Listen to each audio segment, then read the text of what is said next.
Hello everyone, it's me Evan, and welcome back to the channel. So today I'm here to show off my newest jet, the Horten 229 here.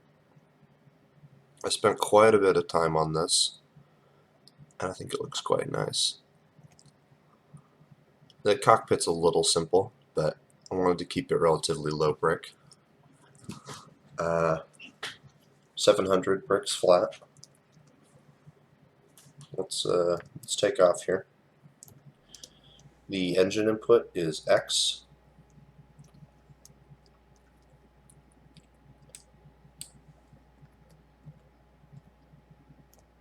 Let's get those landing gear in. So it's actually using twin turbo jets there for most of its sort of power.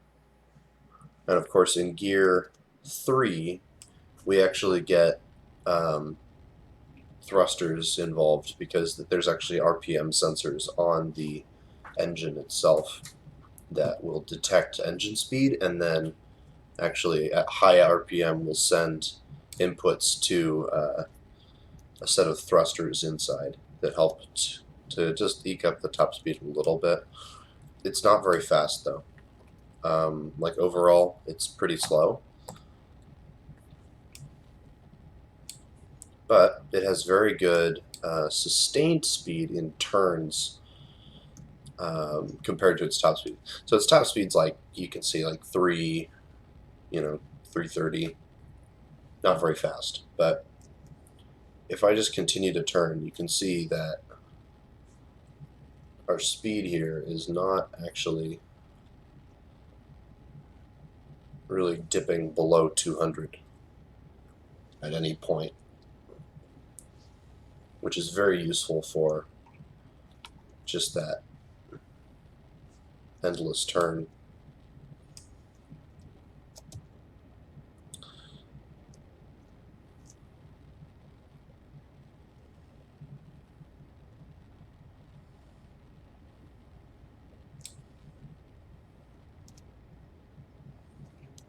Yeah, see, she's quite the beautiful bird. Yeah, she's got two sort of slow firing 30mm cannons, and you can see that there.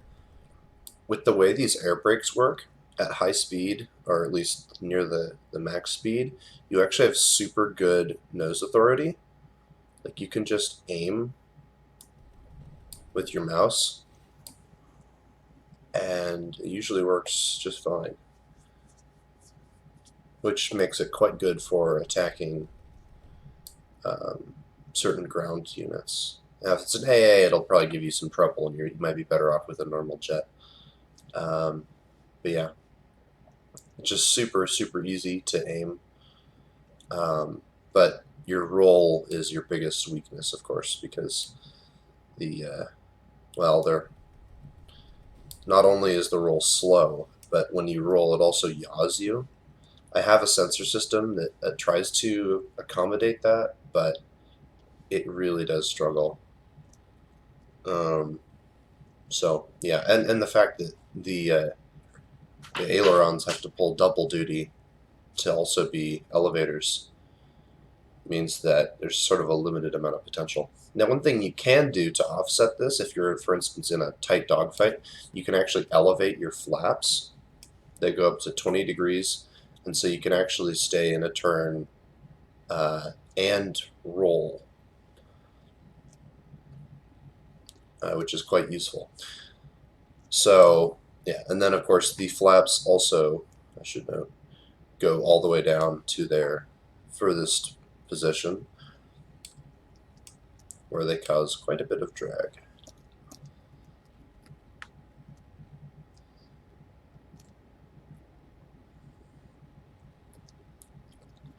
It also gives this thing a slight nose down tendency, which is not exactly great, but yeah. You can see the landing gear here is nice and good. It folds up very clean. What else? We've got RPM gauges here in the in the cockpit. So if I throttle down a little bit, and this is the true RPM coming from the engines themselves, not the motor. So yeah, there you go. 100%, or like 100 on the dial, is about I believe it's around 30,000 RPM. But yeah, I'm using an electric motor because it sounds more like a jet engine. So there's that. Throttle our way down. You can see that the thrusters are only on in second and third gear, as the engine RPM is just too small to actually do it before that. But let's take this thing in for a landing, and then this will wrap it up. It's a pretty simple vehicle.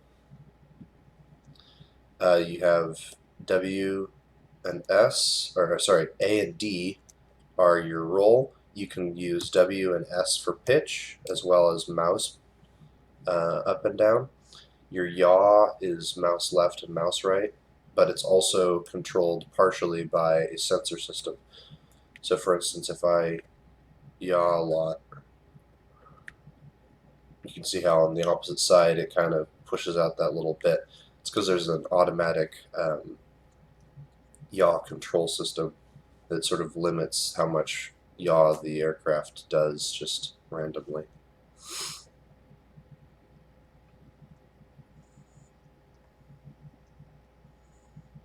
Alright, let's throttle.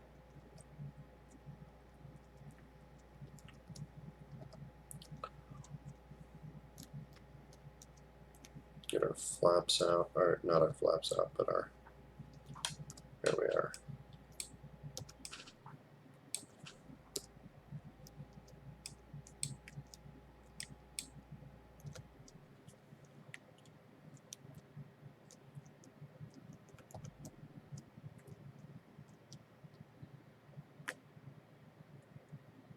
That was a pretty smooth landing, all things considered.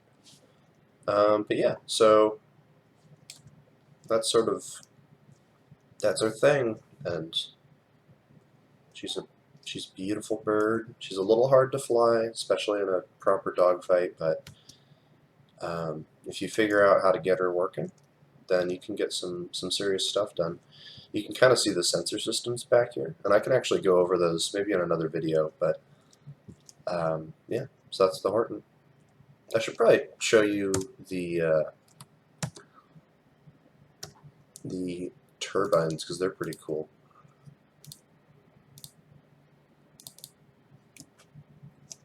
So if we hide these parts here and then grab everything of that color, because I have them color separated, you can see we've got our turbines here. And then on here we've got angular speed, and these are just dumb sensors. They don't do anything. They're just there to counterbalance and make sure there's no wobble in the engine. But yeah, so we've got this sensor here. It's detecting angular speed at 180,000 degrees per second, which translates to about 30,000. It's somewhere in the ballpark. So yeah, pretty simple. One of the nice things that I decided to do is I actually have two axles, but they're offset from each other. They're upside down. And that helps to stabilize the engine sort of in its housing so it doesn't wiggle around too much. And you can see the per count 700, and the aerodynamic profile on this thing is kind of funny. So on the top wing it doesn't look too crazy, but if you go down here it's like all aerodynamics. So yeah, that's kind of why it's one of the reasons why it's so slow, but also just because I'm using the turbines, which kind of limit the speed. But it's because I'm using the turbines and I'm using the electric motor. And with both of those in combination, it just does not go very fast. But you can keep that, the speed in a turn is easily sustainable. And so you don't have to worry about running out of energy like you do in a lot of other jet fighters. So I think that'll be all. And I hope you guys have a good day. See ya.